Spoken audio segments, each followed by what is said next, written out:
1 2 3। जो लास्ट बचा वो सड़ा मारना। नहीं जो लास्ट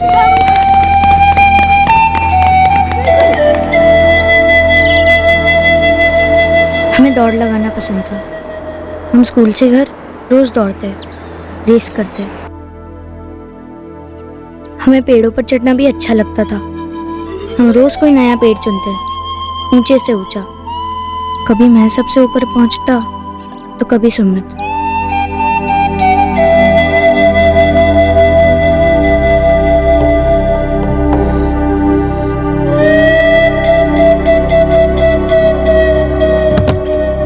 अक्सर हमें चोट लग जाती, फिर घर पर खूब डांट पड़ती। दिनेश जी आए थे आज सुमित की शिकायत लेकर। क्यों बे सुमित, क्या किया तूने?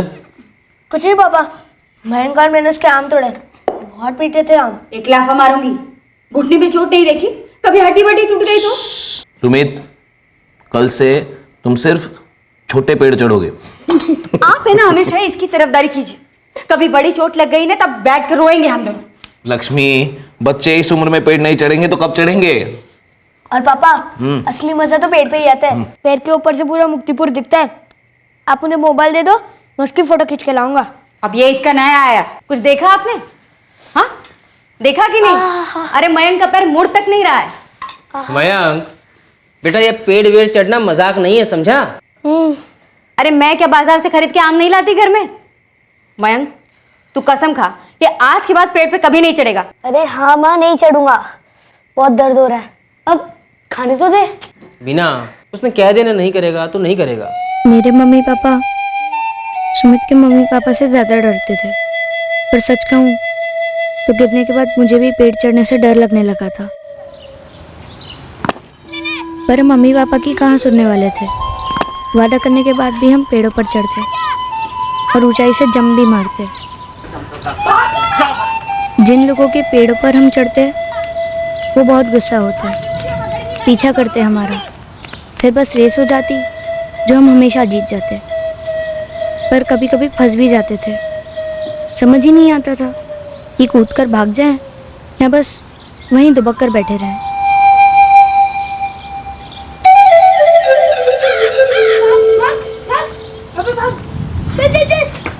ऐसे बहुत लोग थे जो हमसे गुस्सा थे,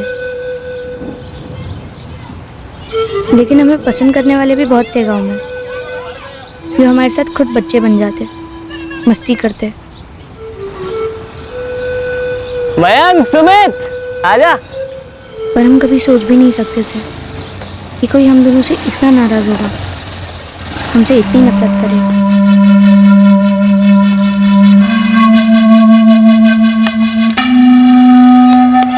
आज कुछ हुआ और जो हुआ वो सिर्फ मैं जानता था,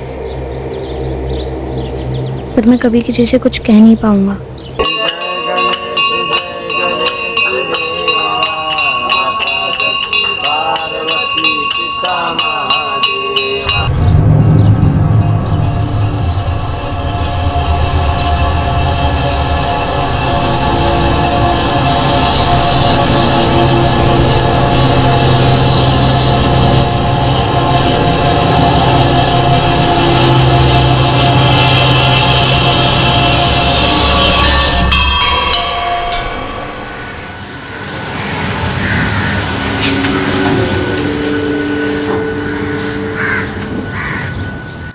अरे सुमित नहीं आया अभी तक, थोड़ी देर में रात हो जाएगी।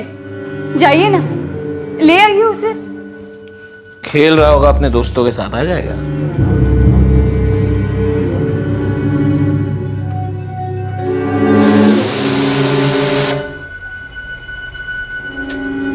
अजी 8 बज गए, अंधेरा हो गया। मयंक यहाँ फोन कीजिए ना।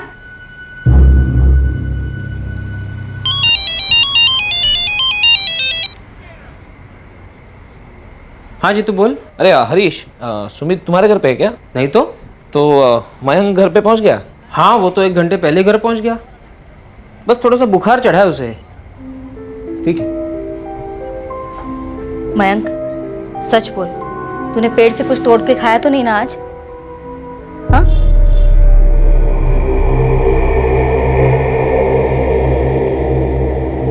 अकेला सुमित ही चढ़ा होगा पेड़ पर। मयंक के यहाँ से तो डांट मिली होगी, इसलिए उसने चढ़ना बंद कर दिया।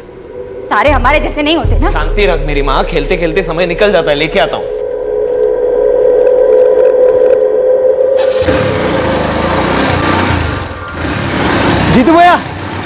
जीतू भैया रुके।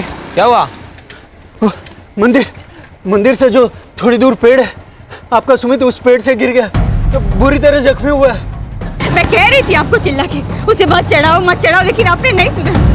पता नहीं मेरे बच्चे को क्या हुआ होगा। क्या हुआ, ये कैसे हुआ? ये मैं चारा लेने आई थी, ये पेड़ के नीचे बेहोश गिरा था। गिरे? सुमित! सुमित! क्या हुआ देखो? सुमित! सुमित! सुमित! सुमित! यहाँ के नहीं खोल रहे, यहाँ के नहीं खोल। रिक्शा लेके आ, जल्दी भाग! अरे घबरा मत, नारायण गया है ऑटो लेने के लिए, अभी आता होगा। इसे ले चलो ना। जीतू भाई,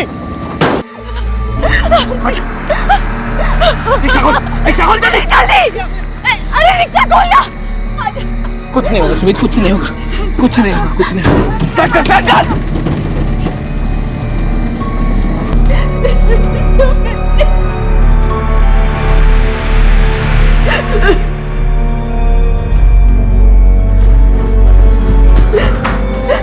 क्या कह रहे डॉक्टर? पता नहीं, अंदर है। तो अच्छा हुआ पुष्पा ने देख लिया, पता नहीं कितनी देर पड़ा था वहां पेड़ के नीचे। डॉक्टर साहब, कैसा है सुमित? कैसे गिरा पेड़ से? कैसे गिरा मतलब क्या? जैसे बच्चे पेड़ पर से फिसल के गिरते हैं वैसे आप क्या कैसे, वो कैसा है? कैसा बात कर सकते मिल सकते हैं उससे? देखिए, चोट गहरी थी, काफी खून भी बह चुका है। हमने पूरी कोशिश की लेकिन हम उसे बचा नहीं पाए। क्या? आप कैसे बातें कर? बचा नहीं? अरे ऐसे कैसे कोई पेड़ पर से गिर? डॉक्टर साहब आप क्या कैसी बातें कर रहे हैं? आप ठीक से एक बार देखिए ना। अब देखने के लिए कुछ बचा नहीं है, आपका बेटा नहीं रहा।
कितनी बार तो मैंने सुमित और मयंक दोनों को समझाया था, ऊंचे पेड़ों पर मत चढ़ा करो, गिर जाओगे किसी दिन। और बच्चे सुनते भी हैं कभी किसी का? जो मन में आया किया और वक्त मन मानी। हरीश भाई कह रहे थे कि उनका बेटा जो मयंक है उसने तो पेड़ पे चढ़ना बंद कर दिया था। मुझे लगता है कि सुमित अकेला चढ़ा होगा पेड़ पर। भाग्य का खेल है सारा। लेकिन रामचरण जी, सुमित को मैंने कई बार चढ़ते हुए देखा है, इससे भी बड़े बड़े पेड़ों पे। बंदर था बंदर, ये भला कैसे गिर गया? अजीब है। अरे भाई गिरीश, क्या अजीब है? अच्छे फिसल जाते हैं। पेड़ की डालियां भी गीली पड़ी हुई हैं। ये तो बालक था, कितनी महंगी पड़ गई ये लापरवाही।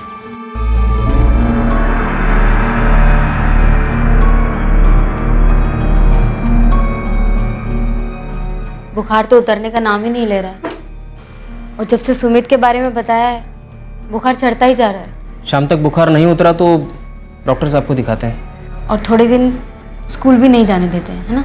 हाँ, सदमा लगा होगा मयंक को। सबसे अच्छा दोस्त ऐसे ही चल बस।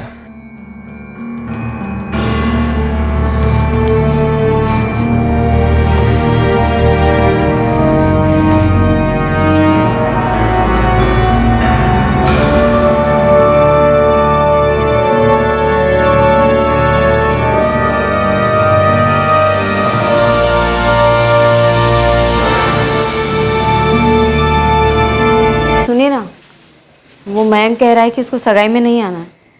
अरे लेकिन उसे अकेले घर पे भी तो नहीं छोड़ सकते। वही तो। मैं बात करता हूँ। हाँ।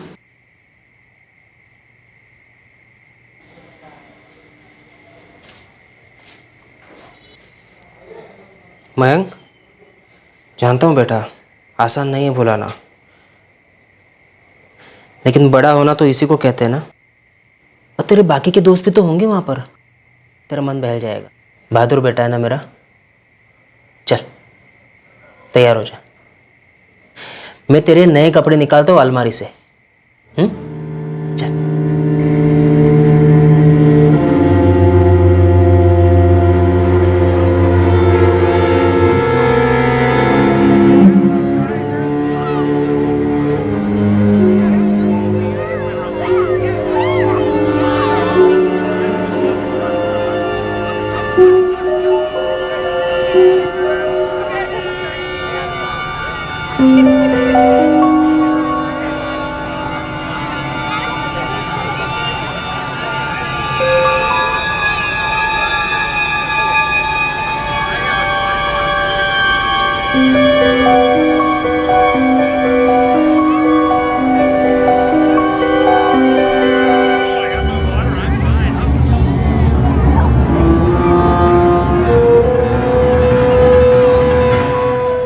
मयंक बेटा, निखिल, वीर, अमन सब लोग बाहर खेल रहे हैं, तो तू यहाँ बैठकर सगाई देखेगा क्या?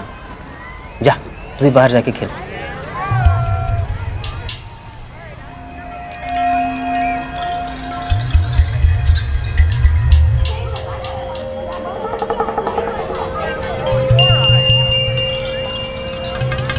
जो पहले बॉल छोड़ेगा वो मुर्गा बनेगा। ठीक है, आजा मयंक, खेलते हैं।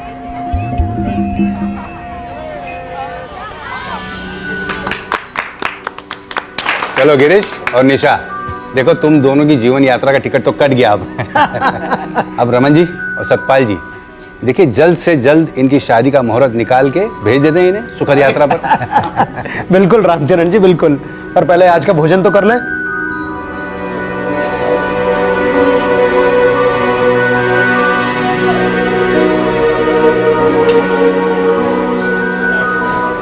ये मयंक कहाँ है? होगा यहीं कहीं। मैं देखती हूँ उसको। मयंक,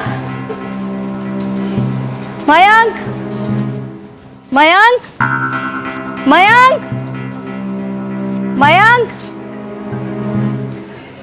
मयंक, सुनो, अरे मयंक कहाँ है? नहीं मिला? नहीं।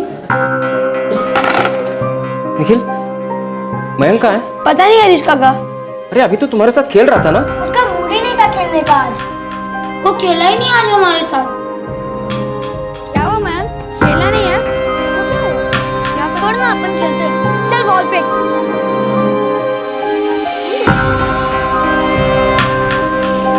नेहा, बेटा मयंक भैया को देखा क्या? नहीं देखा।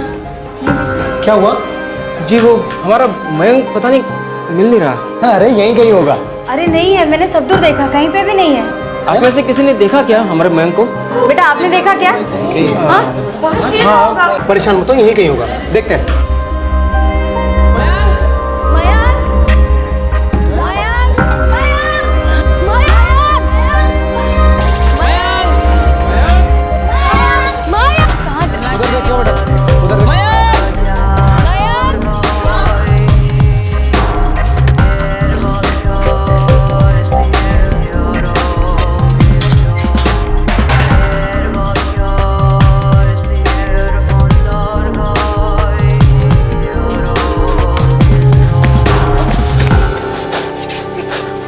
कहाँ चला गया, कुछ समझ मिला? कुछ पता चला? मेरा मयंक तो घर पे भी नहीं है, घर पे तो ताला लगा है। इसे कैसे कहीं आ सकता है? बिना शांति रख, गांव वाले ढूंढ रहे ना, मिल जाएगा। अरे पर अभी तो यही बच्चों के साथ खेल रहा था ना, कहाँ चला गया? उसको ढूंढो ना।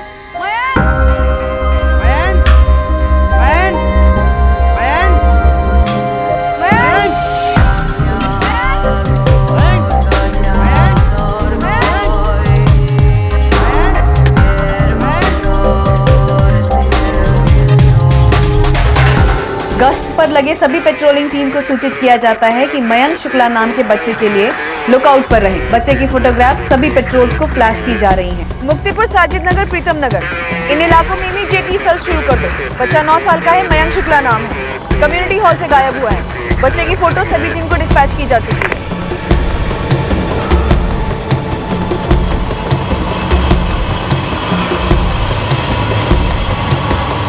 सर यहीं पर खेल रहा था, यहीं से गायब हो गया। मिश्रा, पवार, हॉल का कोना कोना छान मारो। हरीश जी, बीना जी, हम कोई कसर नहीं छोड़ रहे हैं। पूरा इलाका रेड अलर्ट पर है आपके बेटे के लिए। सर, हमारा मयंक हॉल छोड़कर अकेले यूं कहीं नहीं जा सकता। हमारी एक टीम हॉल की तलाशी ले रही है, एक टीम गांव में खोज रही है और बाकी की सारी टीम्स हाईवे और दूसरे गांवों के रास्तों पर लगी हुई हैं। पर सर, मयंक तो अपने स्कूल या गांव के मैदान के अलावा कहीं खेलने नहीं जाता। अकेले खुद से तो कहीं नहीं जाता, आज तक कभी नहीं गया है। हम उसे ढूंढ लेंगे बीना जी। आप दोनों ने तुरंत यहां आकर बहुत सही काम किया है। मयंक, मयंक, मयंक, मयंक।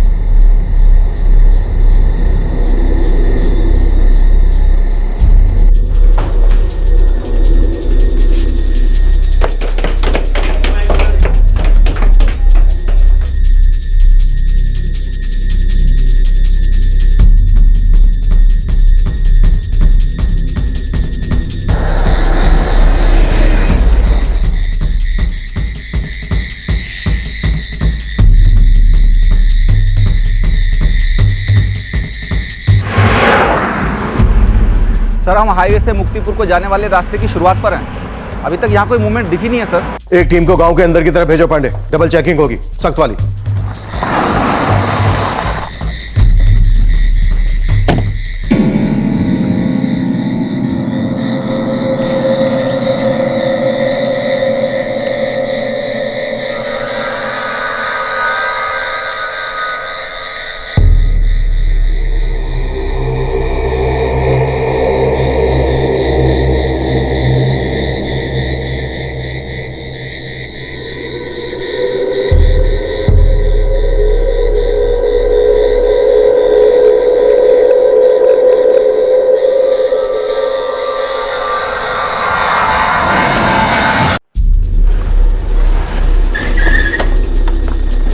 सर, पूरा कम्युनिटी हॉल 3 बार स्कैन हो चुका है। बाकी की टीम से भी कोई खबर नहीं आई? जी नहीं सर।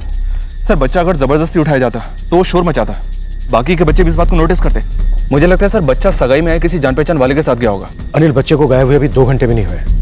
हमें सुपर फास्ट मूव करना होगा, इससे पहले कि माजरा सीरियस हो जाए।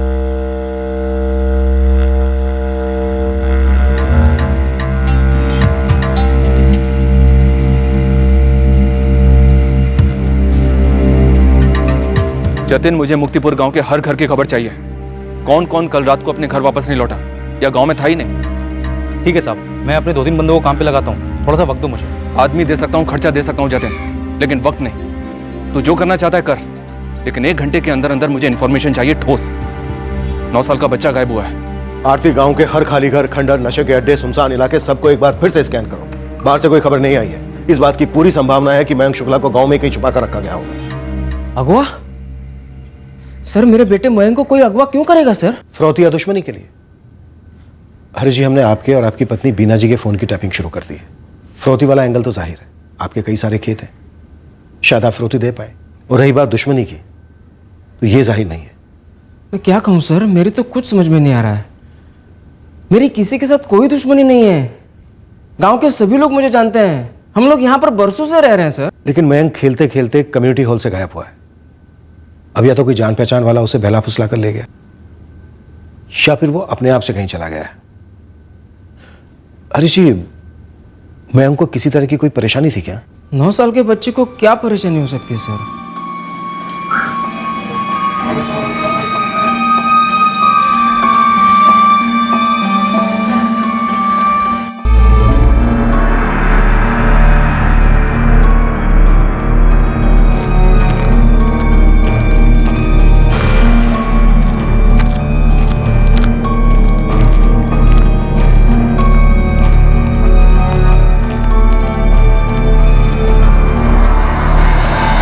हमने तो नौता पूरे गांव को दिया था।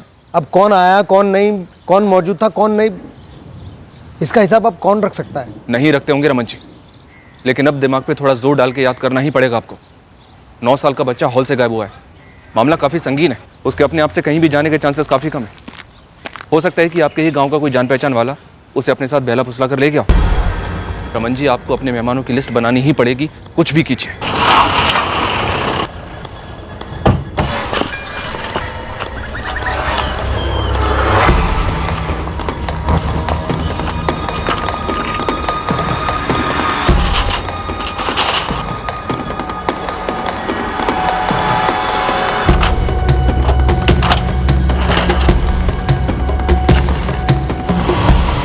सरकार, गांव में एक बंदा है जो गायब है, मतलब कल रात घर नहीं पहुंचा। रवि वर्मा नाम है। घर पर ताला लगा है सर।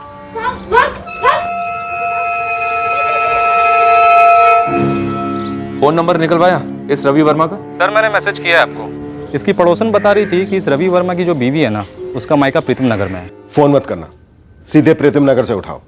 सरप्राइज देते हैं इस रवि वर्मा को। पांडे को बोलो कि एक टीम लेकर उसके गांव के घर पर जाए, ताला तोड़े, तलाशी ले। पता चला वहीं बंदी बनाकर रखा है बच्चे को।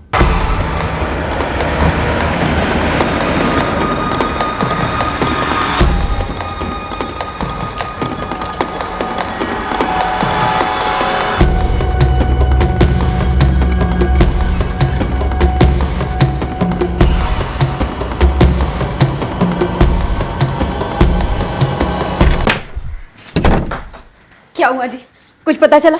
हाँ, अरे ये कर क्या रही है पुलिस? हमारा बेटा अभी तक मिला क्यों नहीं? पता नहीं बीना, ये लोग कह रहे हैं कि कोई हमारे साथ दुश्मनी निकाल रहा है। हमारा दुश्मन कौन हो सकता है? कौन है जो हमारे साथ ऐसे कर रहा है?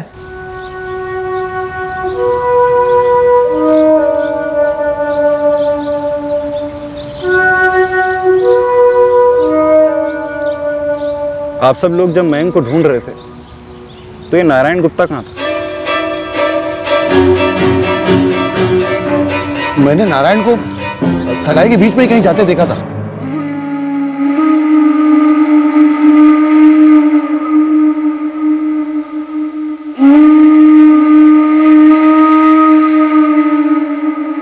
नरेश, तूने याद दिलाया तो मुझे याद आ रहा है, कल जब हम लोग मयंक को ढूंढ रहे थे तो नारायण तो कहीं था ही नहीं। हाँ, बात तो सही है। मैंने इसलिए पूछा क्योंकि जब मैं काम से घर लौट रहा था तब नारायण कहीं जा रहा था।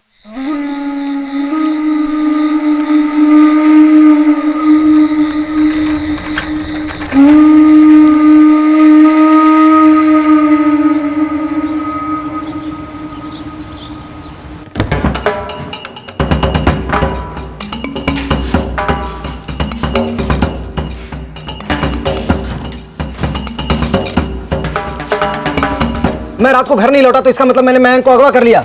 सीधे धमक गए आप यहाँ तलाशी करने के लिए। किसी के बाप का राज है क्या? बापों का बाप कानून है और उसी का राज है।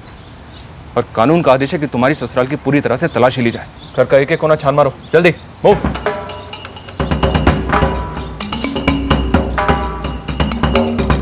रिप्स साहब, ये अंदर ये हो क्या रहा है? भैया, ये पुलिस वाले पगला गए हैं। हम पर आरोप लगा रहे हैं कि हमने अपने गांव मुक्तिपुर से एक 9 साल के बच्चे को अगवा किया है। ए रवि, इतना फास्ट फॉरवर्ड में जाने की जरूरत नहीं है। हमने अभी आरोप नहीं लगाया, हमसे पूछ रहे हैं तुझसे तूने किया है या नहीं। अच्छा, अरे सुनिए, रत्ना काकी का फोन था। मुक्तिपुर में हमारे घर में ताला तोड़कर पुलिस अंदर घुस गई है। अरे साहब, ये क्या हो रहा है? हम यहाँ पर एक फैमिली फंक्शन में आए हुए हैं। ये हमारे आशीष भैया हैं, हमारे साले साहब। इनकी बीवी की गोद भराई की रस्म थी।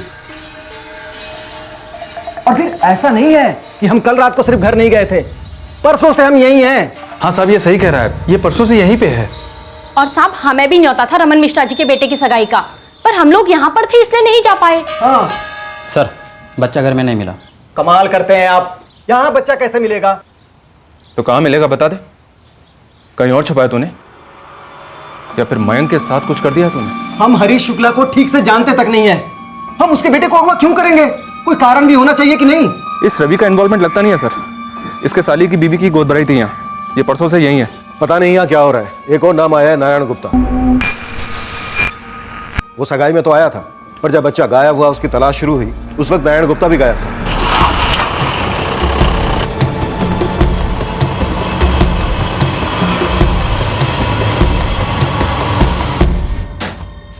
ये क्या चल रहा है आप लोग? एक मिनट, नारायण गुप्ता, आपको हमारे साथ चलना होगा। पर क्यों? ये जो हरी जी का बेटा मयंक गायब हुआ है, उसके सिलसिले में आप मुझे ले जा रही हैं? क्यों, कोई और भी सिलसिला है क्या? अजी, मयंक को गायब करने में मेरा क्या हाथ हो सकता है? तुम्हारा क्या हाथ हो सकता है ये पता लगाने में हमारा हाथ जरूर होगा। फिलहाल तुम्हें चलना होगा। नारायण गुप्ता, आपकी कोई अनबन थी नारायण के साथ? अनबन मतलब? सर, मेरे कुछ खेत मैंने इस नारायण को खेती करने के लिए दिए थे। फसल कटने के बाद जो भी कमाई होती थी उसके 50% नारायण ने मुझे देने होते थे। तो कभी पैसों का घपला किया उसने, या आपने कोई नाइंसाफी की उसके साथ? मैं क्यों करने लगा सर? गलत तो उसने किया था।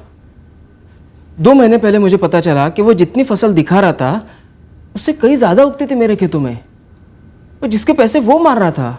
ना जी ना हरी जी, कोई घपला नहीं कर रहा हूँ। हिसाब में थोड़ी सी भूल हो गई है। शायद तुम्हें भूल रहे हो कि मैं भी एक किसान हूँ और मैं अपनी ज़मीन को अच्छे से पहचानता हूँ। मेरे नाक कान सब है यहाँ पर, और मेरे पास तो पूरा चिट्ठा है। पिछले 1 साल से घपला कर रहे हो तुम। आपके कान भर दिए किसी ने। तुम्हारे दिन भर गए। इतनी अच्छी ज़मीन मैंने ईमानदारी में, भागीदारी में तुम्हें दी, और तुमने क्या किया? सोने का अंडा देने वाली मुर्गी की गर्दन ही काट दी। ये तुम्हारे लिए आखिरी फसल होगी बस, और उसके बाद तुम मुझे यहाँ पर नजर भी नहीं आना। ये क्या कह रहे हैं आप हरीश जी? ऐसे कैसे अचानक निकल जाऊं? नियत में गड़बड़ नहीं हुई, हिसाब में गड़बड़ हुई, और आपकी जो भी रकम है ना मैं लौटा दूंगा, और आइंदा मुझसे ये गलती भी नहीं होगी। बस मुझे इन खेतों से मत निकालो। एक बार भरोसा हट जाता है ना तो सब कुछ हट जाता है नारायण। इस बार की फसल मेरे सामने कटेगी बस। जो कुछ भी होगा मेरे सामने होगा। धान का धान, भूसा का भूसा, और उसके बाद तुम मेरे खेतों पर नजर भी नहीं आना। भगवान, नारायण ने? हरीश जी, हम दावे के साथ तो नहीं कह सकते, पर हमें खबर मिली है कि सगाई की रस्म पूरी होने से पहले ही नारायण कम्युनिटी हॉल से चला गया था, और जब मयंक को ढूंढा जा रहा था तब भी वो वहां पर नहीं था।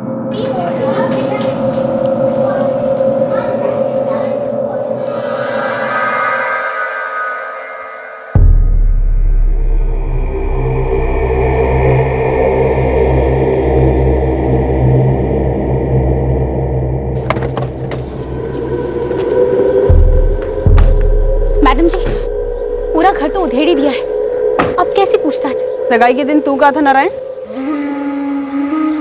मेरा निजी मामला है। तेरा सारा निजी मामला सार्वजनिक होगा आज। ले आओ इसे। मैडम मैडम जी, मैडम बात तो सुनिए। निजी मामला मतलब मेरा पेट खराब था, भयंकर दस्त लगे हुए थे। बोलना। उस दिन ये हमसे बोलकर ही निकले थे मैडम। ठीक है, हमारे पास भी अपने तरीके हैं पता करने के कि किसे दस्त था और किसे कब्ज। ले आओ। अरे मैडम जी, मैडम बात तो सुनो मैडम।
ललित, आसपास देखो कुछ मिलता है क्या?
लगता है सर को किसी चीज से बार बार टकराया गया, शायद किसी पेड़ से, क्योंकि स्कल से पेड़ के तने की छाल के पीसेस पाए गए हैं। सीवियर हैमरेज है और स्कल में मल्टीपल फ्रैक्चर्स भी। कल रात करीब 9:30 बजे के आसपास ये बच्चा मिसिंग हुआ था।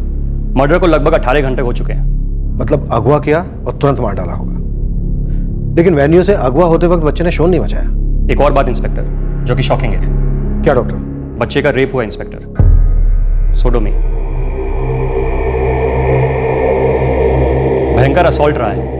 आप देख सकते हैं बच्चे की पैंट पर खून के धब्बे हैं, लेकिन सीमेंट का कोई नामो निशान नहीं। शायद पानी में धुल गए होंगे। इतने छोटे मासूम बच्चे के साथ ऐसी हवानियत।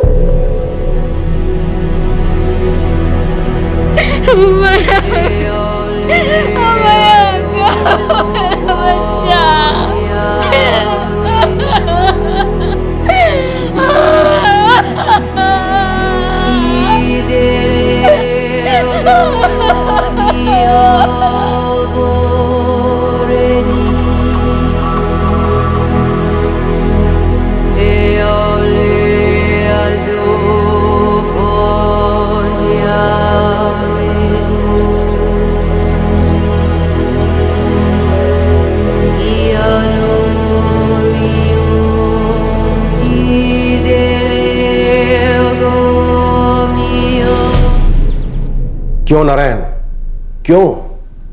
सिर्फ इसलिए कि हरीश ने तुझे अपने खेतों की दी लीज खारिज कर दी थी? इस गुस्से का बदला तूने इस तरह से उसके बच्चे से निकाला? इतनी विकृति भरी है तेरे अंदर। साहब मुझ पर इतने भद्दे इल्जाम मत लगाइए साहब। मेरा जो गुस्सा था हरीश शुक्ला पे था, और ये मैं बच्चा था, मैं उसका तो ऐसा नहीं कर सकता। आप देखिए, मैं आपको मानसिक विकृति का आदमी लगता हूं? किसी के चेहरे पे लिखा होता है क्या कि वो क्या है? और तेरे पास कहीं लिखित में है, कोई सर्टिफिकेट है कि तू हरीश का गुस्सा उसके बच्चे से नहीं निकाल सकता? सच बोल कि कम्युनिटी हॉल के बाहर से तू हरीश के बच्चे को बेला फुसलाकर कहां लेकर गया था? वो कौन सी जगह है जहां पर तूने उसके साथ रेप किया और उसके बाद उसे मार डाला? मैं भगवान कसम खा के कह रहा हूं, मैं ऐसा नहीं कर सकता। मैं नहीं कर सकता ऐसा। सर, एक मिनट। सर, ये जतिन खबरी ने मयंक के अंतिम संस्कार के दौरान कुछ सुना जो बहुत ही अजीब था और शॉकिंग भी। क्या? सर, 3 हफ्ते पहले इसी गांव में एक दूसरे बच्चे की मौत हुई थी। सुमित राठौर नाम था बच्चे का। मयंक का बहुत अच्छा दोस्त था ये सुमित। सरकार, मैडम ने मेरी ड्यूटी क्रियाक्रम पे लगाई थी। वहाँ मैंने लोगों को खुशबुसाते हुए सुना कि कैसे 3 हफ्तों के अंदर मौत ने 2 जिगरी दोस्तों को मिला दिया। ये सुमित कैसे मरा था? सरकार, लोग तो बोल रहे हैं कि गांव के मंदिर के थोड़ी दूर पे एक बड़ा सा पेड़ है। 5 जून को ये सुमित वहाँ से गिर के मर गया। एक और बात है सर, ये जो नारायण गुप्ता है ना, वो उन दोनों बच्चों से बहुत चिढ़ता था। क्यों? सर, ये दोनों बच्चे मयंक और सुमित गाँव के अलग अलग लोगों के पेड़ पर चढ़ के फल तोड़ते थे। वो उससे बर्दाश्त नहीं होता था, बहुत चिढ़ता था उनसे। और सुमित पेड़ से गिरता है और उसकी मौत हो जाती? जी इंस्पेक्टर, मैंने ही सुमित राठौड़ को अटेंड किया था। बहुत बुरी तरह गिरा था। सिर के पिछले हिस्से में गहरी चोट आई थी। सर के पिछले हिस्से में injury? Multiple injuries, heavy haemorrhage. Doctor, क्या आपको शक हुआ था कि ये पेड़ से गिरने से ना हुआ हो? फ्रैंकली इंस्पेक्टर, पेरेंट्स ने कहा कि पेड़ से गिरा था। मैंने और कुछ सोचने की जरूरत नहीं समझी और जो उन्होंने कहा उसे फेस वैल्यू पे मान लिया। पेरेंट्स से after all. Thank you doctor. Sir, ये अजीब तो है। 2 बेस्ट फ्रेंड 9 साल के 3 हफ्तों के पीरियड के डिफरेंस में मर जाते हैं। अब एक के लिए तो हम श्योर हैं कि मर्डर है, लेकिन दूसरे की मौत एक्सीडेंट बताई जाती है। पहले वाले बच्चे सुमित राठौड़ की इंजरी एग्जैक्टली मयंक शुक्ला की इंजरी जैसी थी। दोनों बच्चों के सर के पिछले हिस्से पर चोट लगी थी। सर, मंदिर से थोड़ी दूर जहां वो पेड़ है, आई थिंक हमें वहां जाके एग्जामिन करना चाहिए।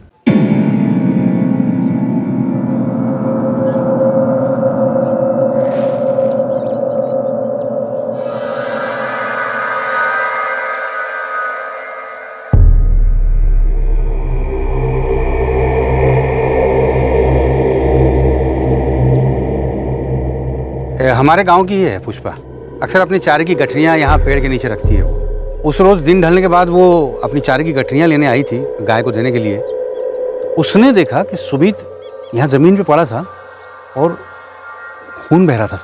सर 3 हफ्ते हो चुके हैं, अगर कोई एविडेंस होगा भी तो शायद अब तक खत्म हो गया होगा।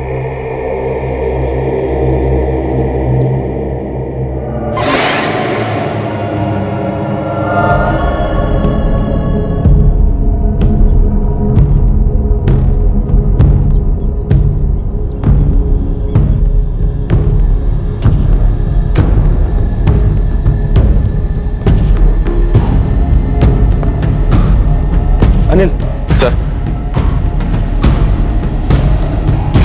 ये खून हो सकता है क्या? पॉसिबिलिटी है सर। सर ये खून है, सूखा हुआ है पर डेफिनेटली खून है। हेडक्वार्टर से फॉरेंसिक टीम को बुलाओ तुरंत। Right sir.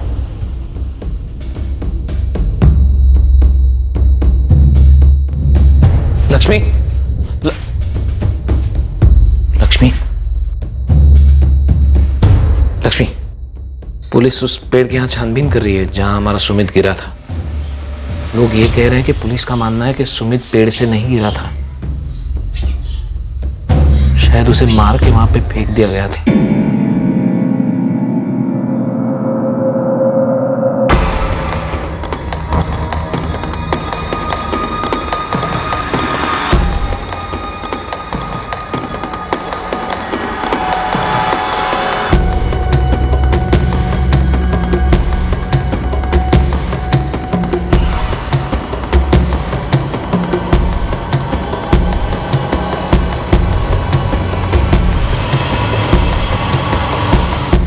खून ही है इंस्पेक्टर, लेकिन ये खून सुमित राठौड़ का ही है ये जानने के लिए हमें उसका ब्लड ग्रुप और हेयर सैंपल ये दोनों चाहिए। आपको बाल मिले हैं? जी इंस्पेक्टर। सर सुमित के पेरेंट्स से बात करते हैं। सुमित की बॉडी को कब्र से निकालने के लिए उनकी परमिशन लेते हैं। जतिन ने खबर दी है कि सुमित को वहीं दफनाया गया था जहां मयंक को दफनाया गया है। बहुत मुश्किल घड़ी है पेरेंट्स के लिए, पर जो करना है सो करना है। ठीक है, बुलाओ उन्हें।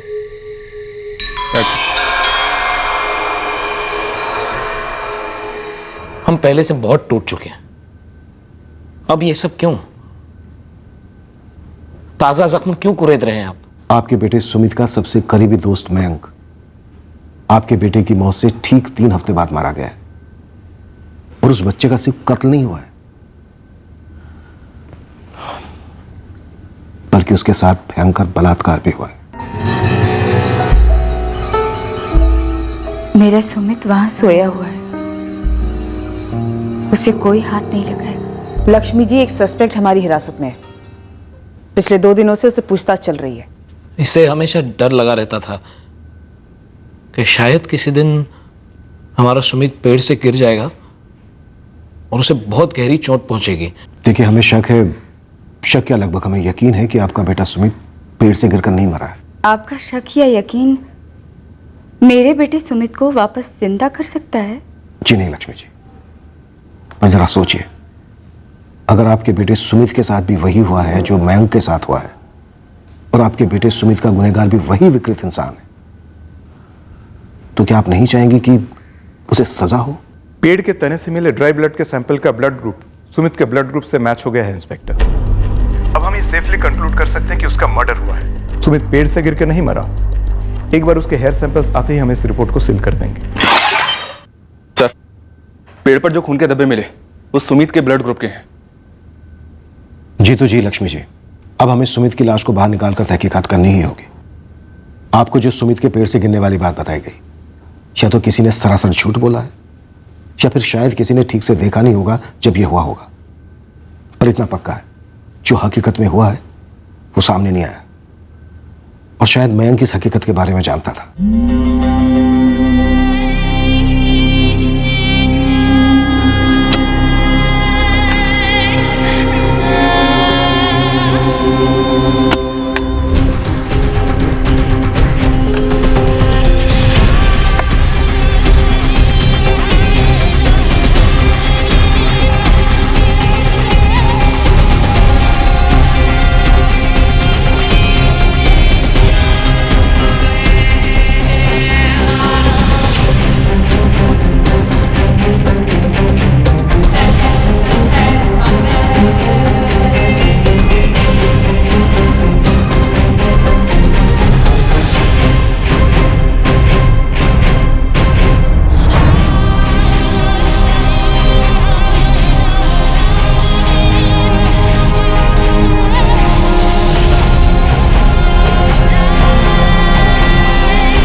सुमित के केस में कुछ चौंकाने वाले खुलासे होने जा रहे थे।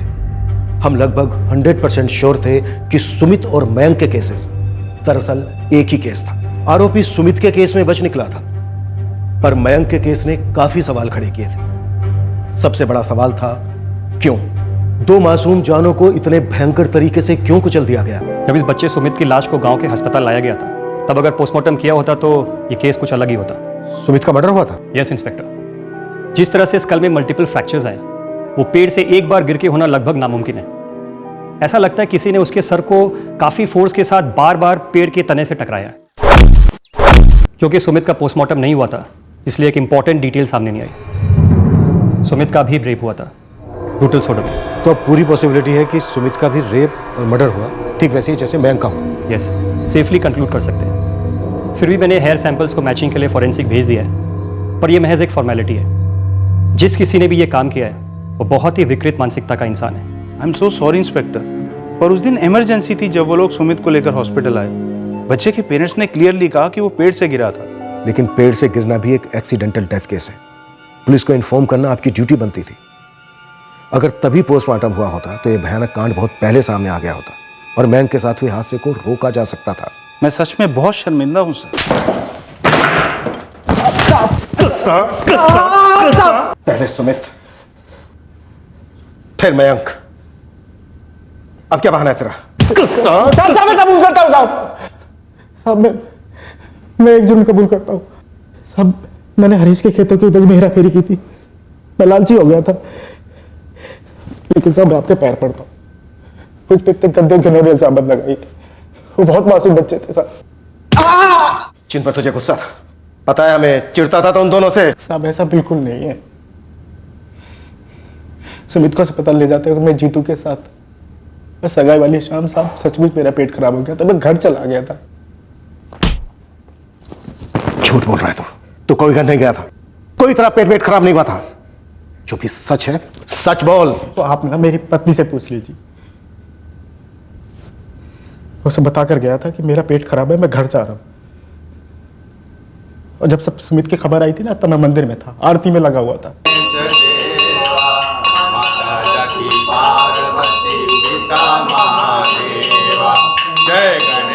मैडम, मैं और मेरे पति हम दोनों उस दिन आरती में थे जब पुष्पा दौड़ी दौड़ी आई और उसने कहा सुमित पेट से गिर पड़ा है। और उस दिन 26 तारीख को भी सगाई के वक्त मेरे पति के पेट में दर्द हो रहा था, उन्हें दस्त लगे थे। गौरी, मेरे पेट में दोबारा गड़बड़ हो रही है। आपने दवाई ली थी क्या? दवाई ली थी, उसके बावजूद हो रही है। मैं घर जा रहा हूँ। जब मैं हॉल से बाहर निकला था, तब मैंने मयंक को देखा था, बैठा हुआ था गुमसुम। आपको मुझे जितना मारना है ना, मुझे मारो, लेकिन मैंने कोई कांड नहीं किया है। मुझे बच्चों पे गुस्सा आता था, वो मेरे बादाम चुराते थे। हरीश जी पे भी गुस्सा था, बेरोजगार कर दिया था। लेकिन साहब, इतनी ऊंची हरकत, इतने घटिया इल्जाम मत लगाइए। सुमित के साथ जो हुआ, क्या मयंक को उसके बारे में कोई भनक हुई होगी? सर, मयंक को उसी दिन बुखार चढ़ा था। सर, तनाव में फीवर आना ये कॉमन है बच्चों में। सर, नारायण के मुताबिक मयंक सगाई के दिन भी उदास था। वो कम्युनिटी हॉल के बाहर गुमसुम बैठा हुआ था, उदास। हो सकता है वहां से उसे किसी ने उठा लिया हो, पर मयंक इस पर चिल्लाया ना हो। सर, मयंक 3 हफ्ते से डिप्रेशन में था। क्या सर ये सिर्फ दोस्त सुमित को खो देने का दुख था, या फिर सुमित की मौत के बारे में किसी जानकारी को लेकर दुख था? सर, शायद वो डरा हुआ होगा। शायद इस सब की जड़ सुमित के मर्डर से जुड़ी हुई है। दोनों को सोडोमाइज किया गया, दोनों को सर पटक कर मार डाला गया। एक बेहद विकृत और सड़ा हुआ दिमाग ही ऐसी हरकत कर सकता है।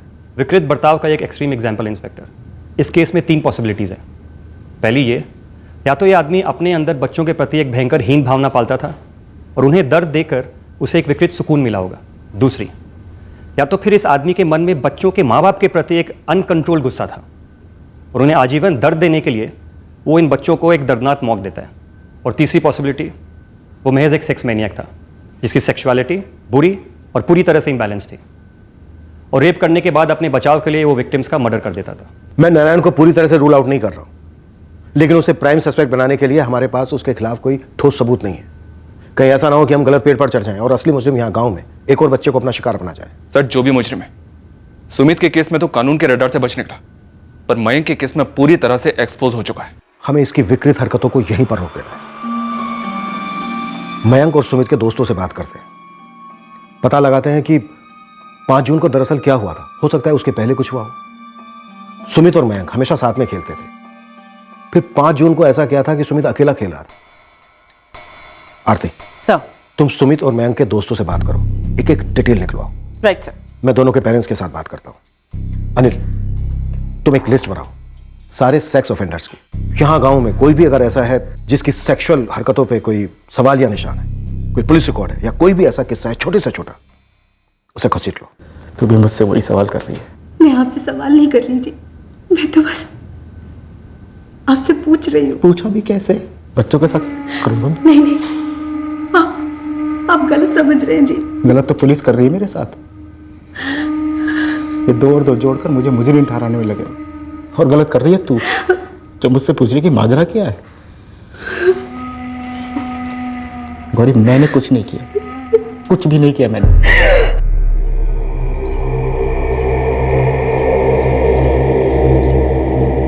बेटा वीर, अमन, निखिल, आप लोग मुझसे डरो नहीं। 5 जून को आप सभी का दोस्त सुमित जिस पेड़ से गिरा और फिर उसके बाद वो बेहोश हो गया और फिर नहीं रहा, उस दिन क्या आप लोग उसके साथ खेल रहे थे? और उस शाम को खेलने के बाद आप सभी अपने अपने घर चले गए? हमें नहीं पता सर। मयंक जब घर आया तब उसे बुखार था। मयंक और सुमित हमेशा साथ होते थे। उस शाम मयंक ने कुछ बताया सुमित के बारे में कि सुमित कहाँ गया है? कुछ नहीं कहा, चुपचाप आकर लेट गया। मैंने पूछा कि क्या हुआ, तो बोला कुछ अच्छा नहीं लग रहा है।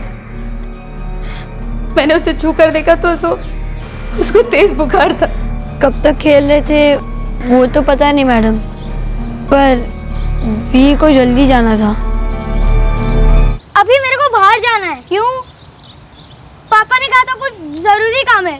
यार थोड़ी देर तो खेल के जा। हाँ वही तो यार, अभी हमारी बैटिंग भी नहीं आई है यार। हाँ। जान देना। अच्छा ठीक है, ले जा। चल बाय, फिर कल मिलते हैं। अभी चल चल बाय। उसके बाद सुमित और मयंक साथ निकले। हम लोग उन्हें चुंबक कहते थे, जैसे एक दूसरे से चिपके हो। क्या कोई ऐसा था जो सुमित और मयंक से बहुत ज्यादा घुलता मिलता था?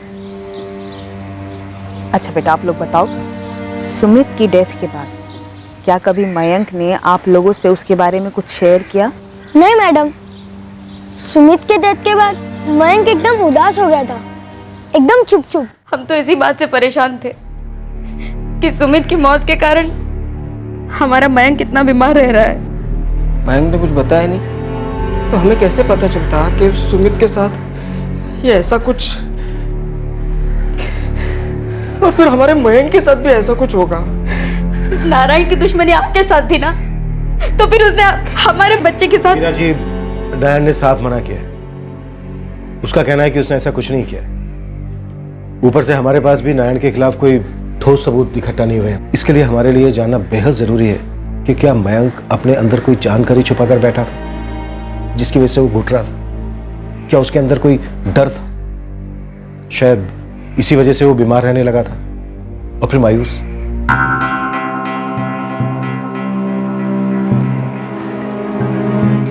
ये बात हमारी समझ में क्यों नहीं आई बीना?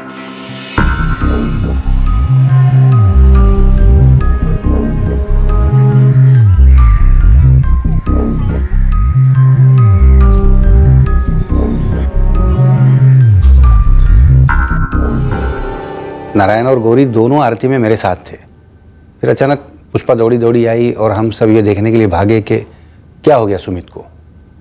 और जहाँ तक 26 जून की बात है, तो उस दिन तो मैं सगाई की विधि में मगन था। मुझे कुछ नहीं पता नारायण कब गया और क्यों गया। रामचरण जी, आप गांव में उस मंदिर में काफी सालों से सबको जानते हैं, और सालों में पहली बार ऐसा ये भयंकर कांड हुआ है गांव में।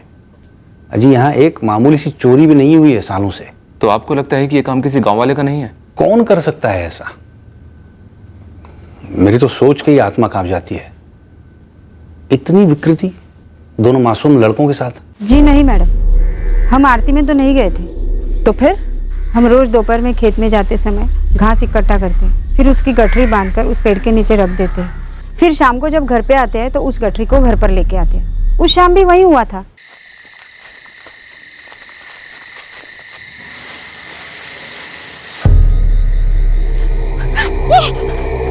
अरे सुमित! तब तुम्हें ये लग रहा था कि सुमित पेड़ से गिरकर बेहोश हुआ है, पर अब जब ये क्लियर हो चुका है कि सुमित का मर्डर हुआ था, ठीक से याद करो और याद करके बताओ। पेड़ की तरफ जा रही थी अपनी गठरी लेने के लिए, तो आपने रास्ते में किसी को देखा था आते जाते, या फिर साइकिल पे, मोटरसाइकिल पे?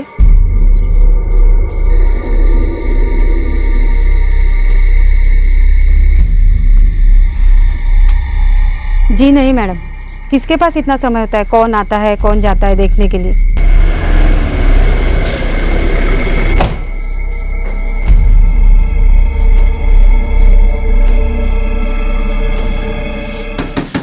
नारायण के साथ मेरा कोई लेना देना नहीं है। मेरे खेतों की देखभाल मैं खुद करता हूँ। सुमित की मौत के बाद मयंक कभी मिलने आया था आप लोगों से? आपका और हरीश शुक्ला का किसी काम से या किसी और कारण से मिलना होता है कभी? कुछ साथ में करते हो? कोई कॉमन चीज़ है आप दोनों के बीच? एक ही गांव के जो है, हमारे बच्चे साथ पढ़ा करते थे।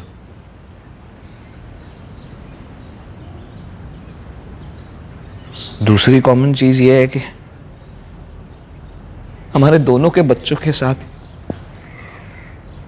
मुझे बच्चों की उम्र का तो है नहीं, बड़ा है, लेकिन जो भी कोई है बच्चों को अच्छी तरह से जानता होगा, फ्रेंडली होगा उनके साथ। यही कारण होगा कि बच्चों को बहला फुसला कर ले गया, और इसी वजह से हमले के वक्त दोनों बच्चों में से कोई चिल्लाया नहीं। देखिए, मुझे नहीं जानना है कब हुआ, कैसे हुआ, नहीं जानना है मुझे।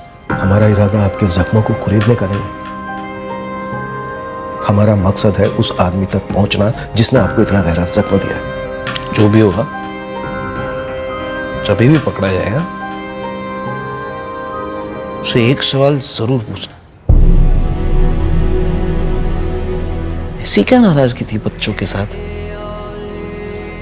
जो उनके साथ इतनी हैवानियत दिखाई?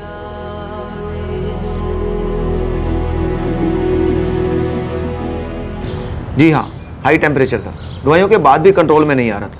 मुझे ऐसा लगा था कि किसी गहरे शौक में था मयंक, क्योंकि कई दवाइयों के बाद भी उसका बुखार उतर ही नहीं रहा था। डॉक्टर अमृत, क्या मयंक ने आपसे कुछ कहा था? कोई हिंट दी थी? जी नहीं, हालांकि मुझे मयंक की माँ ने उसके फ्रेंड सुमित की डेथ के बारे में बताया था। मुझे लगा शायद इसी वजह से वो डिप्रेस्ड है। कुछ दिन बाद पता चला कि मयंक के साथ ये हो गया है। डॉक्टर, मैंने मयंक के स्कूल में भी बात की, वहाँ सबका यही कहना है कि सुमित की डेथ के बाद पूरे 3 हफ्ते तक, जब तक मयंक जिंदा था, उसने किसी से भी स्कूल में कभी भी सुमित के बारे में कोई बात नहीं की। बस हाँ, वो खुद ही बहुत ज्यादा परेशान और मायूस रहता था। अब क्या कहें मैडम, शायद कोई सोच भी नहीं सकता था कि उस बच्चे मयंक के अंदर इतना कुछ चल रहा है। साहब, आपका पहला संदिग्ध रवि वर्मा, उसकी पूरी डिटेल निकाल ली मैंने। सरकार, इस रवि वर्मा के खिलाफ भी कुछ खास ऐसा सामने नहीं आया है। रवि के अलावा गिरीश मिश्रा की खबर निकाली है, वो 26 जून को जिससे सगाई थी ना, वो। ये बंदा साहब अपनी मोटरसाइकिल पर उन दोनों बच्चों को खूब घुमाता था। साहब, ये गिरीश ना बहुत मिलनसार बंदा है, सिर्फ उन दोनों के साथ नहीं, गांव के बाकी बच्चों के साथ भी ना फुल हंसी मजाक करता है। दिमाग भी एकदम टिप टॉप है, 12वीं पास है, अच्छा कमाता है, कोई क्रिमिनल रिकॉर्ड भी नहीं है। नरेश चंडेल हाईवे के पास एक छोटी सी फैक्ट्री में काम करता है। उसका बेटा अंकित छोटे मोटे काम करता है, कभी प्रीतम नगर में, कभी साजिदपुर में। सरकारी, इस अंकित के यहाँ भी ऐसा कोई मेंटल वेंटल के सामने नहीं आया है, और कोई क्रिमिनल रिकॉर्ड भी नहीं है। और गहराई में खोज जतिन, हमें कोई पर्सनल एंगल नहीं मिल रहा है। हो सकता है कोई चर्सी वगैरह हो। पहली बार कांड करने के बाद निकल गया क्योंकि सबको लगा पेड़ से गिरा है, फिर दूसरी बार अटैक किया उसने।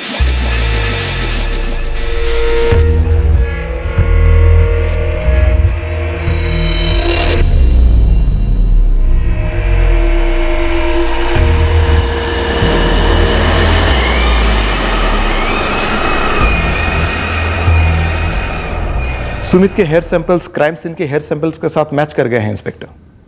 पूरी संभावना है कि सुमित के सर को पेड़ के तने से जोर से पटका गया होगा कई बार, जिसके चलते फ्रैक्चर्स और हेमरेज हुआ।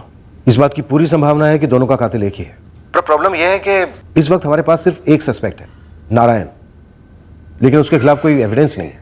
लगता है एक्यूज्ड विक्टिम्स को पहले से जानता था। उन बच्चों के साथ घुल मिलने के बाद उसने उनका भरोसा जीता और फिर उसने पहले सुमित को और बाद में मयंक को निशाना बनाया होगा। लेकिन वो शख्स कौन है ये तभी क्लियर हो पाएगा जब मोटिव क्लियर होगा। सर, मयंक का डॉक्टर, स्कूल टीचर, पेरेंट्स और दोस्त सभी इस बात को अग्री करते हैं कि सुमित की मौत के बाद मयंक बहुत उदास रहता था।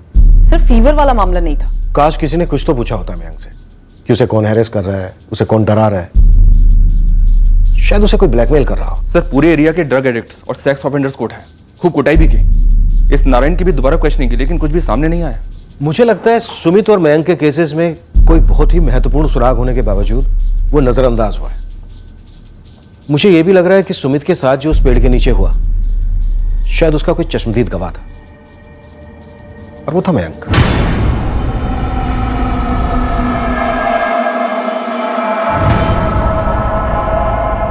शायद मयंक ने सुमित के हत्यारे का चेहरा देख लिया।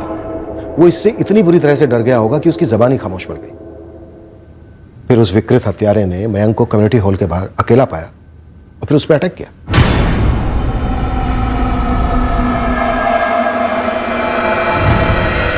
दोनों फैमिलीज ऐसी कोई भी लीड नहीं दे पा रही हैं, कोई कॉमन दुश्मन, कॉमन राइवलरी जिससे दोनों फैमिलीज इफेक्ट हुई हो।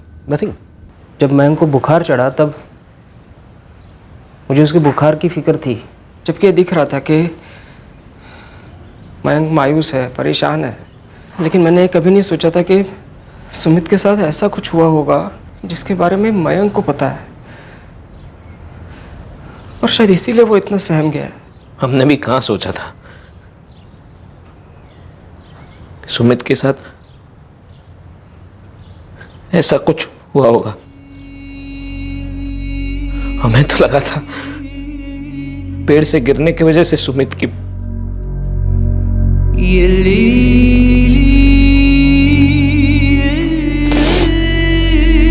अब सोचता हूं तो लगता है किसी ने हमारे बच्चों को इतनी दर्दनाक मौत क्यों दी है। मेरी तो नारायण के साथ कोई दुश्मनी नहीं थी, मेरी किसी के साथ दुश्मनी नहीं थी,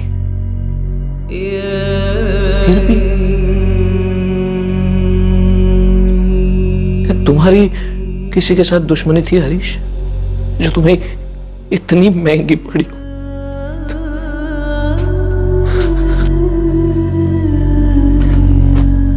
सर, ये नारायण शायद इसलिए बुरा फंसा क्योंकि ये दोनों दफा मौका वारदात पे मौजूद था, और ऊपर से इसकी मयंक के फादर हरीश के साथ अनबन थे।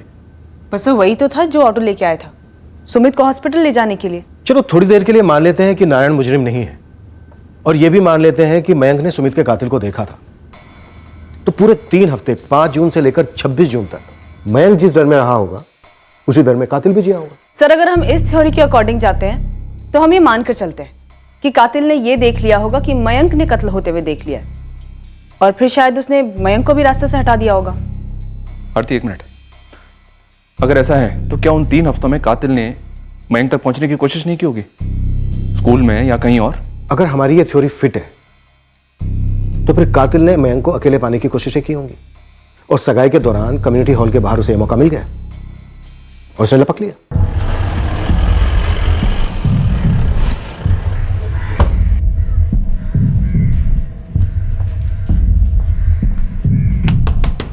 सुमित की खबर के बाद मयंक कभी खेलने गया ही नहीं।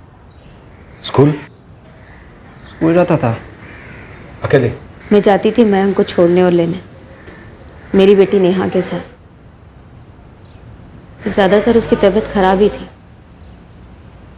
मुश्किल से 3-4 दिन ही गया होगा। बाकी के दिन घर पर ही रहता था। सगाई में आने से भी इनकार ही कर रहा था, और तो मैंने ही उसे मना लिया क्योंकि हम लोग उसे घर पर अकेले छोड़ना नहीं चाहते थे। तो उस रात पहली बार ऐसा हुआ होगा कि मयंक घर से बाहर आया सगाई के लिए, और वहां पर वो अपने दोस्तों के साथ खेलने के बजाय अकेले बैठा था। मैं अपने आप को कोस कोस कर थक गया हूँ सर, कि क्यों मैंने उसे बाहर खेलने भेजा। मैं उसे बाहर भेजता नहीं तो उसे कुछ होता भी नहीं।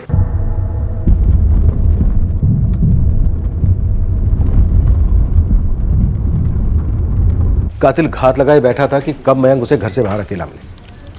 पूरे 3 हफ्तों से ट्रैकिंग चल रही हो। मयंक घर से बाहर अकेले खेलने चाहता नहीं था, लेकिन कातिल इंतजार कर रहा होगा। सर, 26 जून की रात को उसे वो एक मौका मिला जब गांव के सभी लोग गिरीश मिश्रा की सगाई में लगे हुए थे। सिर्फ इस नारायण को छोड़कर ये पहले निकल गया था वहां से। बाकी सारे सगाई वाले मेहमान वहीं पर थे सर। सर ये रवि वर्मा हमारा पहला सस्पेक्ट। ये सगाई के एक दिन पहले अपने ससुराल में था, दूसरे गांव प्रीतम नगर में। वो उस रात मुक्तिपुर में नहीं आया था, ये बात वेरीफाई हो चुकी है। हमारा टारगेट है वो आदमी जो गांव का ही है, लेकिन उस रात सगाई में नहीं आया था। लेकिन सगाई के वेन्यू के आसपास इंतजार में बैठा था मयंक को अकेला पाने के लिए।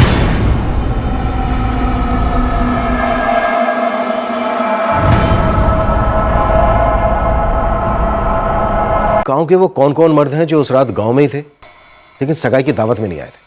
सर मैंने तो गांव के घर घर में नौता दिया था और मेहमानों की लिस्ट भी आपको दे दी थी।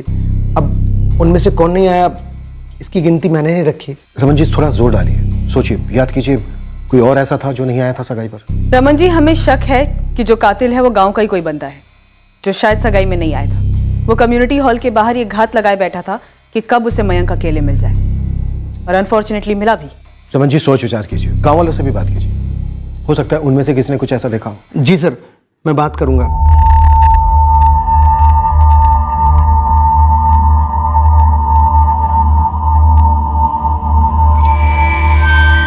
ये गांव इतना बड़ा तो है नहीं, सगाई में आए मेहमानों ने आपस में जरूर बातें की होंगी कि कौन कौन नहीं आया। गांव वालों की ग्रिलिंग बनती है। सर मैंने थोड़ा ध्यान दिया तो मुझे एक बात याद आई।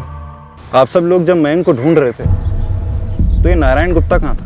मैंने इसलिए पूछा क्योंकि जब मैं काम से घर लौट रहा था तब नारायण कहीं जा रहा था। ये नरेश चंदेल का बेटा अंकित ये सगाई में नहीं था, क्योंकि उसने कहा था कि काम से लौटते वक्त उसने नारायण को कहीं जाते हुए देखा। इसका मतलब वो सगाई में नहीं था, और मैंने जोर देकर याद किया तो वाकई वो वहां नहीं था।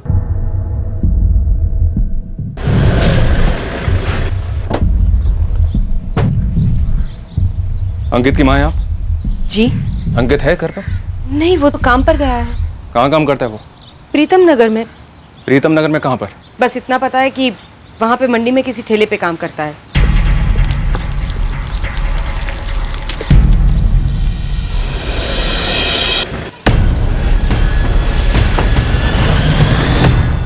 चल बे अंकित, बुलावा आया तेरा। क्या हो गया साहब? तूने 26 जून को उस नारायण गुप्ता को देखा था ना घर जाते वक्त?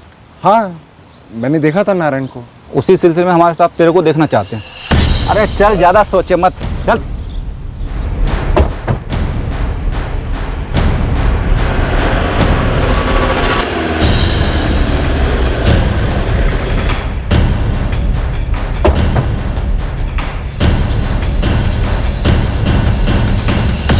कहाँ था का मतलब?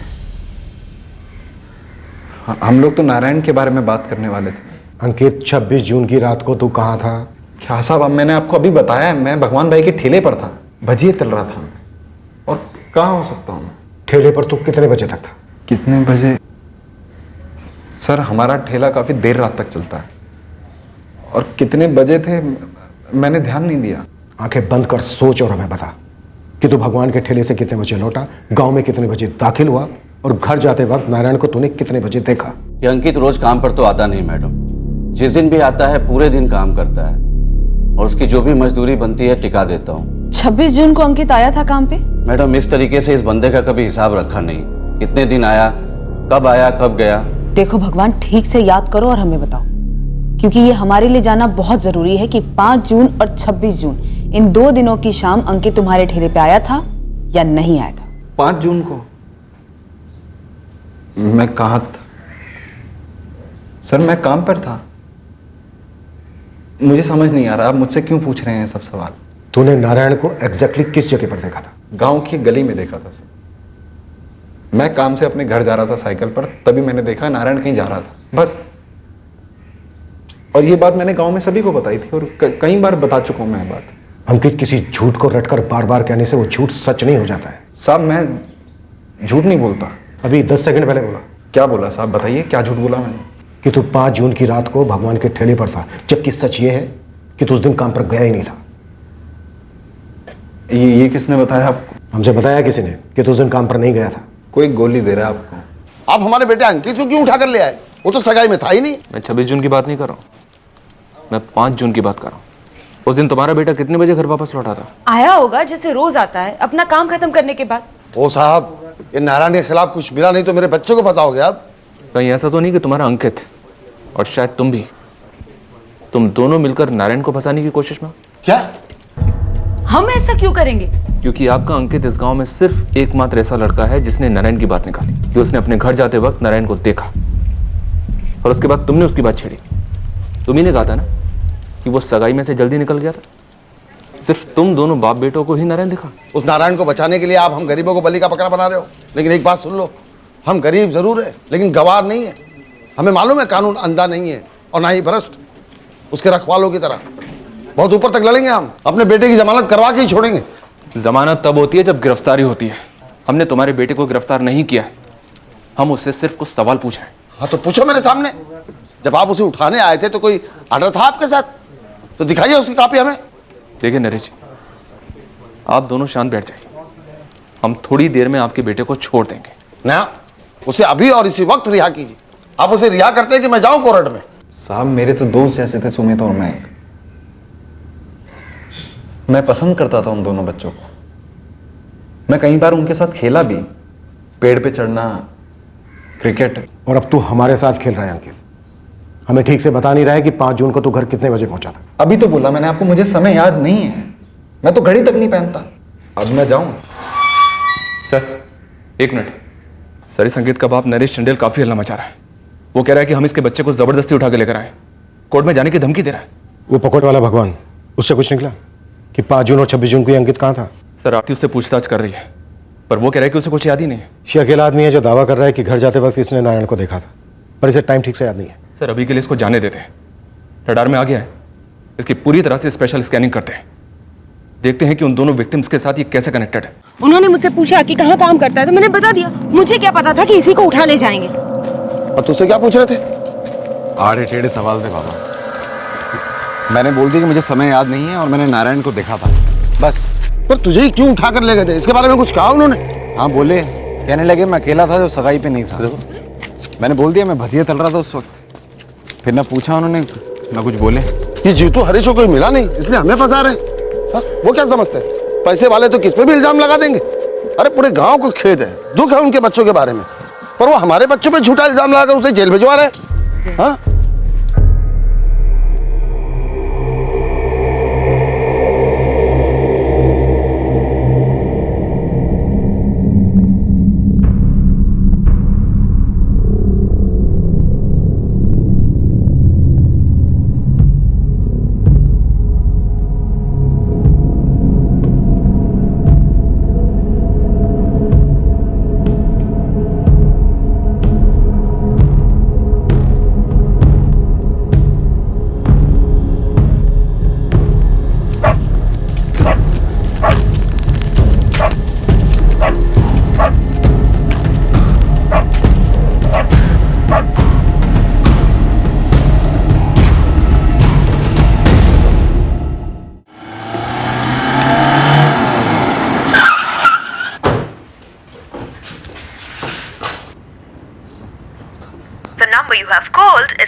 अंकित कहाँ है?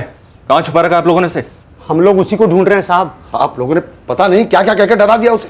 अंकित रात को ही घर से कहीं चला गया है, फोन तक बंद करके रखा है बेवकूफ ने। वो डर कर नहीं भागा है, वो इसलिए भागा है क्योंकि वो दोषी है। उसने झूठ बोला था हमसे, जैसे कि शायद आप लोगों ने भी बोला था। ये क्या बक रहे हैं आप?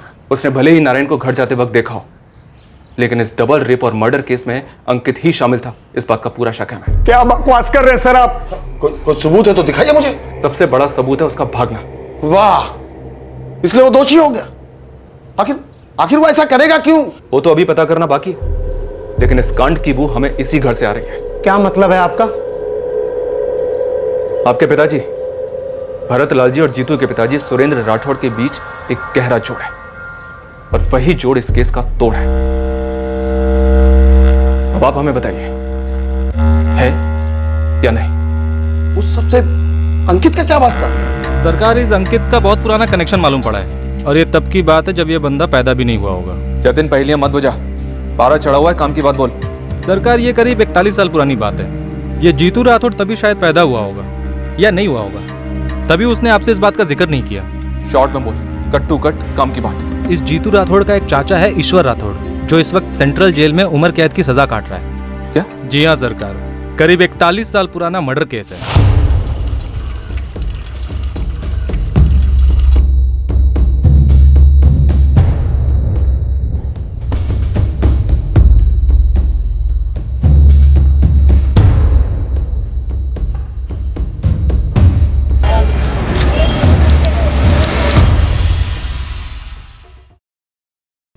ये 1984 की जजमेंट कॉपी है मैडम। बड़ी मुश्किल से कोर्ट की लाइब्रेरी से जाके इसकी कॉपी निकाल पाया हूँ मैं। मैडम पूछ सकता हूँ कि क्यों मंगवाया आपने ये केस पेपर? मतलब इतना पुराना केस। एक डबल मर्डर केस है जिसका कनेक्शन इस केस के साथ बन रहा है।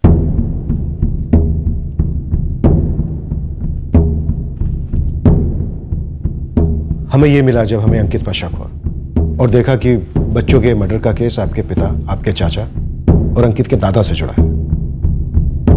ये अदालत आरोपी सुरेंद्र राठौड़ और ईश्वर राठौड़ को 13 सितंबर 1976 को हुए भरतलाल चंदेल के कत्ल के इल्जाम में दोषी पाती है।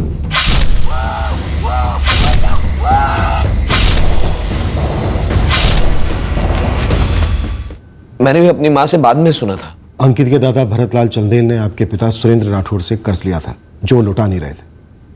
तो आपके पिता सुरेंद्र राठौड़ ने अपने छोटे भाई ईश्वर राठौड़ के साथ मिलकर भरतलाल चंदेल को मार डाला। सर, मैंने पूरी जिंदगी अपने पिताजी को जेल के अंदर ही देखा है। वो वहीं पे चल बसे। सर, मेरे चाचा जी आज भी वहां पे सड़ रहे हैं और इतने साल पहले किए हुए जुर्म के लिए अब जाके उस अंकित ने मेरे बच्चे के साथ, उस मासूम मयंक के साथ ये सब किया। बदला लेने। झूठ है ये, सरासर झूठ। अंकित हमारे पिताजी के मर्डर का बदला क्यों लेगा? तब तो वो पैदा भी नहीं हुआ था।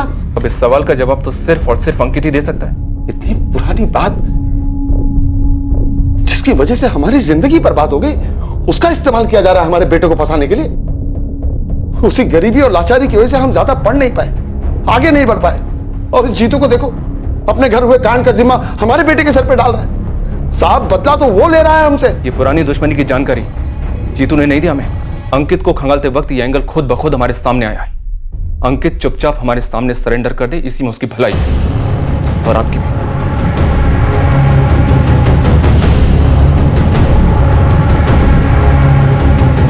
इस अंकित चंदेल की तस्वीर हर बस स्टैंड, रेलवे स्टेशन, चौक, मार्केट सब जगह लगाई गई है। ये बंदा हमें हमारी हिरासत में किसी भी हाल में चाहिए। तुम्हारे पास सिर्फ 24 घंटे हैं, उसके ऊपर 1 सेकंड भी नहीं।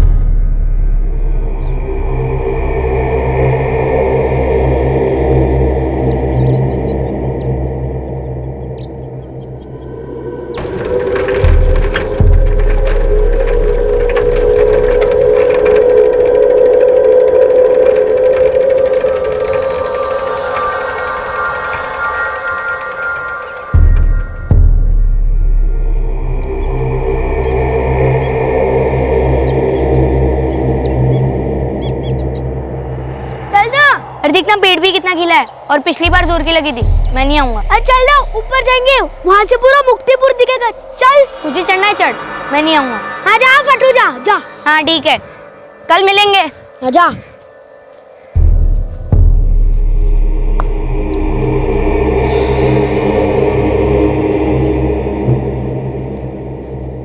कैसे हो? मस्त। तू कैसा है? ठीक।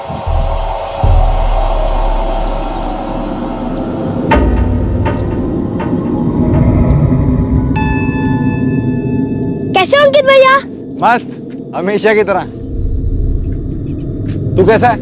मैं भी मस्त। अच्छा सुन, ताजे ताजे मोतीचूर के लड्डू खाएगा? मंदिर में बांट रहे हैं। अरे मंदिर में नहीं यार, मेरा खास दोस्त है राजू, वो बना रहा है, एकदम ताजा ताजा गर्मा गर्म। खाएगा ना? हाँ नीचे उतर। आजा आजा।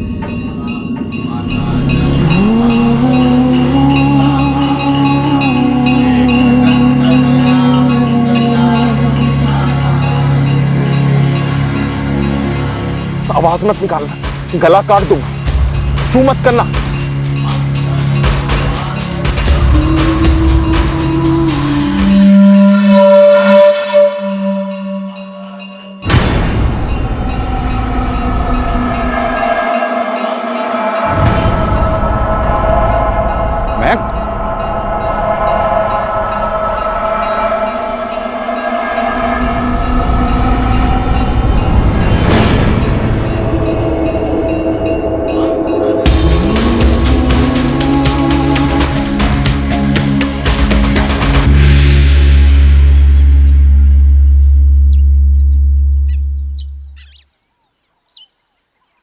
हर अड्डे पर हर जगह घुमाई पर कोई लीड नहीं मिल रही है। तेरे जितने भी आदमी हैं, नए पुराने, सबको काम पर लगा दे।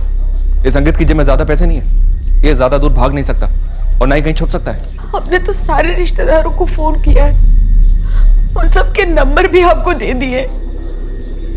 इससे ज्यादा हम क्या कर सकते हैं? हमें अंकित किसी भी सूरत में चाहिए और इसमें आप हमारी मदद कर सकती हैं। इसमें अंकित की भी मदद होगी। मेरा अंकित इतना घिनौना काम कर ही नहीं सकता। कितना गुस्सा है हम सब ने जिंदगी भर, और अब ये सब। देखिए सर, आप लोग नई नई कहानी बुन रहे हैं, हमारे अंकित को फंसा रहे हैं आप लोग। तो उसी से पूछ लेते हैं। इतना भी क्या घबराना कि 4 सवाल पूछते ही गायब हो गया है? अंकित सामने तो लाइए उसे। पूरे 41 साल के बाद ऐसा बदला। हमको तो तभी अजीब लगा था जब उसने खुद ही नारायण का नाम लिया। अरे बेचारा नारायण तो बेवजह घसीटा गया इस सब में। पुलिस ने पीटा सो अलग, ऊपर से लोगों के सामने इतना बड़ा अपमान भी हुआ। चीतू भैया, वो हम अंकित को देखे। हाँ, गांव के बाहर वो टूटा खंडर है ना, उधर ही दुपक के बैठा हुआ है।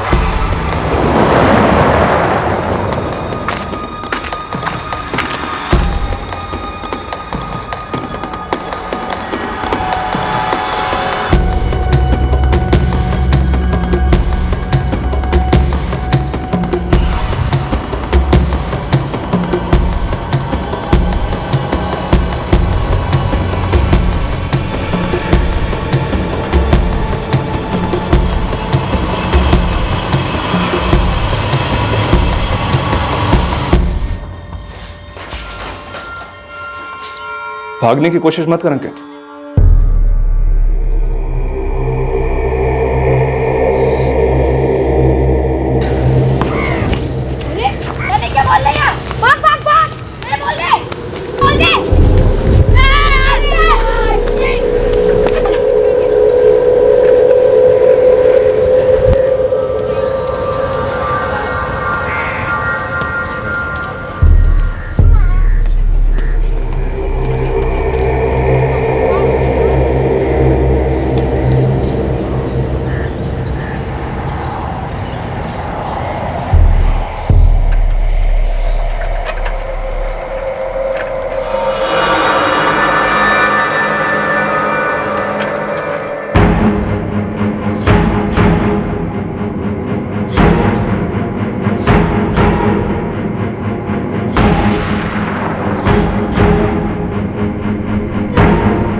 तूने अपने दादाजी के मर्डर की आड़ में अपनी विकृति निकाली है। तू बीमार है साले। तेरा दिमाग, तेरी आत्मा सड़ चुकी है, गल चुकी है। हाँ, मेरा दिल और दिमाग गल चुका है गुस्से के तेजाब से। मुझे जीतू को ही मार देना चाहिए था। गुस्से का तेजाब? कहां का गुस्सा बे? तू तो तब पैदा भी नहीं हुआ था जब जीतू के चाचा और बाप ने तेरे दादा का कत्ल किया था। पैदा नहीं हुआ तो क्या हुआ, पला तो उसी घर में हूं ना।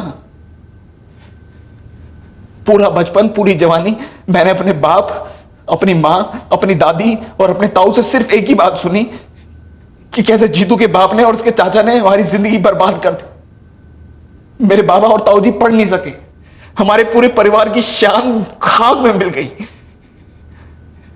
मैं यही रोना सुनता था दिन रात। जितना दर्द मेरे बाप और ताऊ जी को हुआ है, उतना ही दर्द मेरे को जीतू को देना था। और ये बात तेरे दादाजी ने आके तेरे सपने में बोली थी कि बदला ले छोटे बच्चों को मारने से पहले उनका बलात्कार कर, सर पटक पटक के मार दे, ये बोला था। मेरा मयंक को मारने का बिल्कुल इरादा नहीं था। वो तो उसने मुझे सुमित को मारते हुए देख लिया था, तो मुझे मारना पड़ा उसको। अगर तूने उन दोनों बच्चों को सिर्फ मार डाला होता ना, तो मैं तेरी इस बेहुदा बदले की कहानी पर 1% भरोसा भी कर लेता। लेकिन तूने दो छोटे छोटे मासूम बच्चों को सिर्फ मारा नहीं है, उनका पहले बलात्कार किया फिर मारा। कैसा बदला ये, या फिर तेरी विकृत भूख का नतीजा? क्या पता इससे पहले भी दूसरे लड़कों या दूसरे बच्चों के साथ बलात्कार करके उन्हें मार डाला। बोल बोल, छोड़ दूं तुझे बाहर? छोड़ दूं तुझे बाहर जीतू और हरीश के लिए, या उनके रिश्तेदारों के लिए, उनके रिश्तेदारों के रिश्तेदारों के लिए, कि वो सब भी तेरे साथ वही करे जो तूने उन दोनों बच्चों के साथ किया?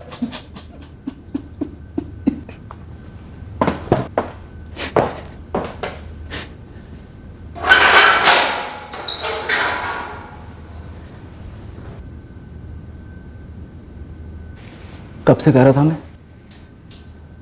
कि मैं ये घटिया काम नहीं कर सकता? देख भाई, मैंने माना, लेकिन हर रोज ऐसा केस भी नहीं आता, और हर रोज किसी की ऐसी पिटाई भी नहीं होती। पर जिसकी होती है ना पिटाई और बदनामी, जिंदगी भर की होती है।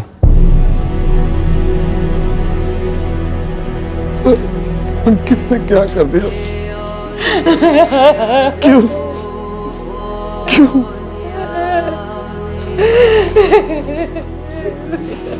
मुझे डर लगता था पेड़ से गिर जाएगा, चोट लग जाएगी। ये दर्द तो उस चोट से है जिसकी बीज हमने बोई भी नहीं। मयंक इतना डरा हुआ था, इतना सहमा हुआ था, क्यों नहीं हमने उसे गले लगाकर पूछा कि बेटा बोलो, क्या बातें बोलो, डरो मत, बोलो हमसे क्या बात है।